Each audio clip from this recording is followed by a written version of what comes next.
Hello दोस्तों, welcome back to my channel. और आज मैं जिस मूवी को एक्सप्लेन करने वाली हूँ उसका नाम है इट लिव्स इनसाइड। ये मूवी साल 2018 में रिलीज हुई थी और ये एक हॉरर मूवी है। तो दोस्तों, अगर आपको मेरा एक्सप्लेनेशन वीडियो पसंद आए तो प्लीज से मेरे वीडियो को लाइक और शेयर करके मेरे चैनल को सब्सक्राइब कर दें, क्योंकि आपकी मदद के बिना मेरे 1K सब्सक्राइबर फैमिली का सपना कभी पूरा नहीं हो सकता।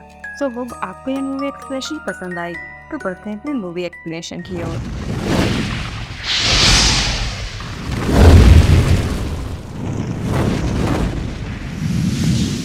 तो मूवी के स्टार्टिंग में हम कुछ ब्लैक स्मिथ्स को एक जगह पर काम करते हुए देख पाते हैं और रात में सोते समय उनमें से एक अधेड़ उम्र की वर्कर को अचानक से धुएं का जाल जकड़ लेता है और वह धुआं पूरी तरह से उसके मुंह में समाहित होने लगता है और उस आदमी की आंखें बड़ी ही वियर्ड से दिखने लगती है और ऐसा लगता है कि जैसे उस आदमी को किसी ने पोजेस कर लिया हो और वो पूरी तरह से अपने होश में बिल्कुल भी नहीं होता। और फिर तुरंत बाद से ही वो आदमी अपने बाकी के सोए हुए साथियों को बिना मतलब ही बड़ी बेरहमी से मार डालता है और जब वह होश में आता है तब वो अपने द्वारा किए गए हत्याओं को देखकर पछतावे में खुद को ही गोली मार लेता है। और ये पुराने समय की घटना होती है और प्रेजेंट में उस जगह पर काफी सारे घर बन चुके थे और उन्हीं घरों में से एक हमारे मेन कैरेक्टर का घर भी होता है।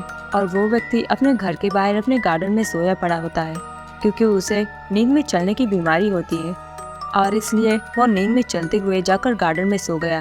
और ये रोज रोज का किस्सा होता है और ये दिन ब दिन बढ़ता ही जा रहा था और इसलिए उसकी वाइफ को उसकी फिक्र हो रही थी। उस कपल का एक छोटा सा बच्चा भी होता है।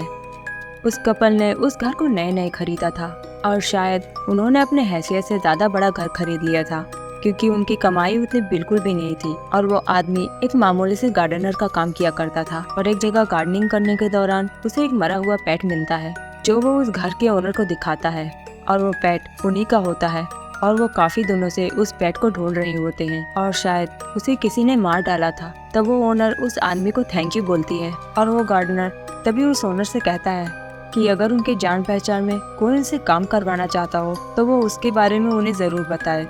और इसी तरह से वो आदमी काम मांगा करता था। घर में नए नए सेटल हुए थे तो वो कपल अपने घर को थोड़ा रेनोवेट करना चाहते थे और घर का सामान यहाँ वहाँ करने के दौरान उस आदमी को एक पुराना बॉक्स मिलता है जो वो लोग सोचते हैं कि शायद उस घर का पिछला ओनर अपना सामान भूलकर चला गया है। और जब वो लोग उस बॉक्स को खोलते हैं तब उसमें से काफ़ी सारी वियर्ड चीज़ें मिलते हैं, जैसे एक डब्बा जिसमें राख भरी पड़ी थी और एक रस्सी और एक मूर्ति वगैरह, और साथ ही में उन्हें एक बुक भी मिलता है। और तब वो आदमी उस बुक को खोलकर पढ़ने लगता है जिसमें लिखा होता है कि हम यकीन नहीं करते बल्कि हम डरते हैं। ये सारी शुरुआत होती है जब उसने एक मक्खी निगल दी थी और तब से कोई डरावना क्रीचर जैसा हार्मफुल स्पिरिट उस ब्लैक स्मिथ के सोल पर फीड करने लगता है और वो स्पिरिट पहले उस इंसान के सारे करीबियों को और प्यार करने वालों से दूर कर देता है और फिर उनके कमज़ोर सोल को अपना शिकार बना लेता है। और वो स्पिरिट बार बार अपने शिकार के कान में अपना नाम फुसफुसाता है और जो कोई भी इस पेज को पढ़ रहा है वो शापित हो जाएगा। और तब उनमें लिखे उन डरावने सेंटेंसेस को पढ़ने के बाद वो आदमी सहम जाता है और उसे बंद करके रख देता है क्योंकि ये बहुत ही ज़्यादा अजीब और वियर्ड सी बात थी। और उसके बाद दूसरे ही दिन जब वो आदमी काम पर जाता है तब उसे एक अजीब सी साउंड सुनाई देती है और तभी उस आदमी का बैलेंस बिगड़ जाता है और वो आदमी उस लैडर से गिर जाता है और उसका एक लेग फ्रैक्चर हो जाता है और इसलिए अब वो काम पर भी नहीं जा सकता था और इसलिए उसकी फैमिली को अब तंगी का सामना करना पड़ रहा था। घर भी लोन पर लिया हुआ था जिसे चुकाना भी ज़रूरी था, इसलिए उसकी वाइफ डिसाइड करती है कि अब से वो काम पर जाएगी और घर का खर्चा संभालेगी। और जब वो आदमी ज़्यादा टेंशन में होता तो उसकी वाइफ उसे आश्वासन देती कि सब कुछ ठीक हो जाएगा और वो दोनों मिलकर इसका इंतज़ाम कर लेंगे। और उसके बाद से ही हर रात वो आदमी अपने वाइफ से दूर रहने लगा था और अकेले में ही कमरे में सोया करता था और अंधेरा होते ही उसे हेलुसिनेशन होने लगता और जैसे कोई धुएं जैसी चीज़ उसके घर में घूम रही होती, ऐसा उसे लगता। और वो सोचने लगा था कि शायद उसके घर में काफ़ी सारे चूहे घूम रहे हैं और वो पागलों की तरह उसका पीछा करता और उसे मारने के लिए दौड़ता। और अब तो वो रोज़ का सिलसिला बन चुका था और धीरे धीरे वो आदमी बहुत ही ज़्यादा डिप्रेस्ड हो जाता है। वो आदमी पेशे से तो एक गार्डनर था ही, इसलिए अपना मूड फ्रेश करने के लिए वो अपने गार्डन में कुछ पौधे लगा रहा होता है। तभी उसके पड़ोसी का एक कुत्ता आकर उस पर भौंकने लगता है जिससे कि वो आदमी बहुत ही ज़्यादा चिढ़ जाता है। उस आदमी की वाइफ अब काम पर जाने लगी थी, इसलिए वो आदमी अब घर का काम करता और अपने बच्चे को संभालता। और एक सुबह वो देखता है कि उसका बेबी पालने में खड़ा होकर रो रहा है और उसका बेबी उंगली से इशारा करता है कि कोई उसके पालने में बैठा है। तब उस आदमी को लगता है कि उसके बेबी ने कोई इमेजिनरी फ्रेंड बना लिया है और वो कपल उस बात को सीरियसली बिल्कुल भी नहीं लेते, जबकि ये कोई मामूली बात नहीं थी। दूसरी सुबह जब वो आदमी अपने गार्डन के पौधों को उजड़ा हुआ देखता है और वहाँ पर एक हड्डी देखता है तो उसका शक सीधा उस कुत्ते पर जाता है और इसलिए वो उसके ओनर को जाकर धमकी देकर आता है कि आइंदा से उसका डॉग उसके गार्डन में दिखाई नहीं देना चाहिए। और वो अपने फैंस को और भी ज्यादा मजबूत बना देता है। और उसके वाइफ के साथ में उसके रिलेशन बिल्कुल भी ठीक नहीं चल रहे थे, क्योंकि उसे लोन का बहुत ही अधिक टेंशन था, क्योंकि उस घर को खरीदने में उसने अपनी सारी जमा पूंजी लगा दी थी और अब उनके पास कुछ भी नहीं बचा था। इसलिए वो दोनों बहस करने लगते हैं और वो आदमी अपनी वाइफ को ब्लेम करता है इन सब चीज़ों के लिए और गुस्से में वो घर छोड़कर चला जाता है और रात को 3 बजने के बाद ड्रिंक करके नशे में घर लौटता है। और उस रात को फुल मून नाइट होती है, जिसके बाद से उसकी लाइफ में और भी ज़्यादा प्रॉब्लम बढ़ती जाती हैं और उसके कान में कुछ विस्परिंग होते ही उसका नोज ब्लीड करने लगता है। और तब वो सोचता है कि शायद उसकी दवाओं की वजह से ऐसा हो रहा है। उसके साथ में उसके पैर का दर्द कम होने के बजाय और भी बढ़ता ही जा रहा था। तब उसी रात उसे लगता है कि वो कुत्ता उसके घर के सामने भौंक रहा है और तब वो आदमी दौड़ता है उस कुत्ते को जान से मारने के लिए। और इसलिए दूसरी सुबह वो फिर से इस डॉग के ओनर के पास पहुंच जाता है। तब उस डॉग का ओनर उसे कहता है कि वो अपने कुत्ते को रात को बांध कर रखता है और वो कभी अपने कुत्ते को हड्डी बिल्कुल भी नहीं देता, तो वो उसके गार्डन में हड्डी क्यों ढूंढने जाएगा। लेकिन वो आदमी तो बड़ा ही अड़ियल स्वभाव का था और वो उस ओनर की एक भी बात नहीं सुनता। और उस आदमी को उसकी वाइफ की माँ से बहुत ही जलन थी, क्योंकि वो अपने दामाद को बिल्कुल भी नहीं पसंद करती थी और वो चाहती थी कि उसकी बेटी उस आदमी से दूर हो जाए। और दूसरे दिन पता नहीं किसने उसके पड़ोसी की कुत्ते की जान ले ली और तब वो दोनों कपल इससे शॉक्ड रह जाते हैं। और तब वो नेबर अपने कुत्ते की मौत का इल्जाम उस आदमी पर लगाने लगता है कि वही हमेशा उसके कुत्ते से चिढ़ता था और उसने उसे मारने की धमकी भी दी थी। लेकिन उस आदमी की शक्ल को देखकर तो बिल्कुल भी नहीं लग रहा था कि उसने उस कुत्ते को मारा होगा। घर के अंदर आने के बाद वो आदमी अपने बेबी के कमरे से कुछ विस्परिंग की आवाज़ें सुनता है, जो सुनते ही उसे खून की उल्टियाँ होने लगती हैं और उसका बेबी भी बहुत ज़ोर ज़ोर से रोने लगता है, क्योंकि कोई अदृश्य शक्ति जो कि उस बेबी के पालने में बैठा करती थी वो सबको कंट्रोल कर रही थी।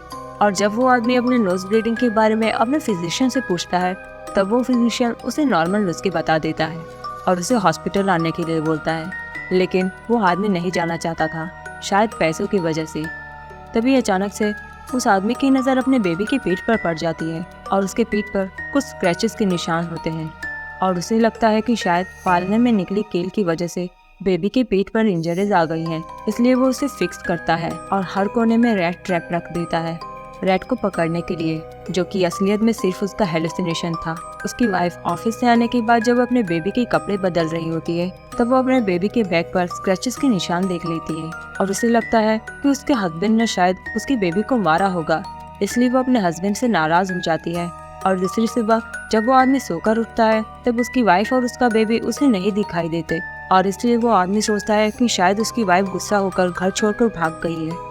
लेकिन रात में उस आदमी को अपने बेबी के भागने की परछाई नजर आती है और उस रात वो कुछ ज्यादा ही हेलुसिनेट करने लगा था और वो अपने डॉक्टर को बताता है कि उसकी मेडिसिन की वजह से वो हेलुसिनेट कर रहा है। और तब वो डॉक्टर कहता है कि ऐसा कुछ भी नहीं है और तब वो डॉक्टर उसे अपॉइंटमेंट के लिए बुलाता है, लेकिन वो आदमी जाने से मना कर देता है। और धीरे धीरे वो आदमी पूरी तरह से पागल होता जा रहा था और वो अपने शरीर से धुआं निकलते हुए देखता है और सपने में देखता है कि कुछ हाथ जमीन से निकलकर उसे पकड़ लेती है।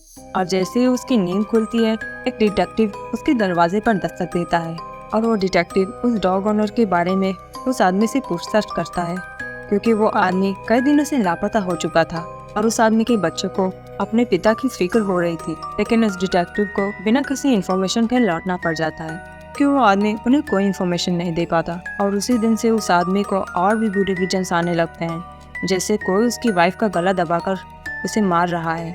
और कुछ ही देर में वो बेहोश हो जाता है और होश में आने के बाद उसकी वाइफ के माँ का फ़ोन आता है, जो अपनी बेटी के बारे में उसे पूछ रही होती है। लेकिन उसकी वाइफ को तो उसी के पास में होना चाहिए था, लेकिन अगर वो उनके पास नहीं गई तो फिर कहाँ गई, ये वो आदमी सोचने लगता है। और वो आदमी उस शैडो को मारने के चक्कर में अपने पूरे घर को तहस नहस कर देता है। तभी वो शैडो उसे पूरी तरह से अपने कंट्रोल में लेकर उसे जकड़ लेती है और रात में जैसे वो आदमी पॉजेस होकर किसी इंसान का फ्लैश खा रहा होता है गार्डन में बैठकर, और सुबह होश में आने के बाद जब वो घर के अंदर आता है तब एक आग की तरह जलती हुई डिमोनिक स्पिरिट को वो देख पाता है जिसने उसे अब तक पॉजेस किया हुआ था। और तब फिर वो स्पिरिट उसे बेहोश कर देती है और वो आदमी तब अपनी वाइफ की कार अपने गैराज में खड़ी देखकर परेशान हो जाता है कि अगर उसकी कार गैराज में है तो उसकी वाइफ कहाँ गई, और इसलिए वो उसे फ़ोन लगाने लगता है। तो तब उसकी वाइफ का फ़ोन वहीं गार्डन में ज़मीन के नीचे बज रहा होता है और तब उस आदमी की हिम्मत टूट जाती है और ज़मीन खोदने पर उसे अपनी वाइफ और बच्चे सहित उसके पड़ोसियों और जितने भी लोग उसके कांटेक्ट में आए उनकी लाशें उसी ज़मीन में गड़ी हुई मिलती है। और ये सब कुछ देखकर वो बहुत ही ज़्यादा रोने और पछताने लगता है। लेकिन अब पछताने का कोई फ़ायदा नहीं, क्योंकि अब वो तो दुनिया छोड़कर जा चुके हैं और उन सब का कातिल वो खुद था। और उस दुख में वो अपने आप को संभाल नहीं पाता और इसीलिए उसने खुद को फांसी पर लटकाकर अपनी जान ले ली। और ये सब कुछ उसी बुक के कर्ज की वजह से हुआ, क्योंकि ना वो बुक पढ़ता ना तो उसकी ज़िंदगी बर्बाद होती। और इसे सैड एंडिंग के साथ ये मूवी यहीं पर एंड हो जाती है। तो मिलते हैं नेक्स्ट वीडियो में, तब तक के लिए goodbye, take care and thanks for watching.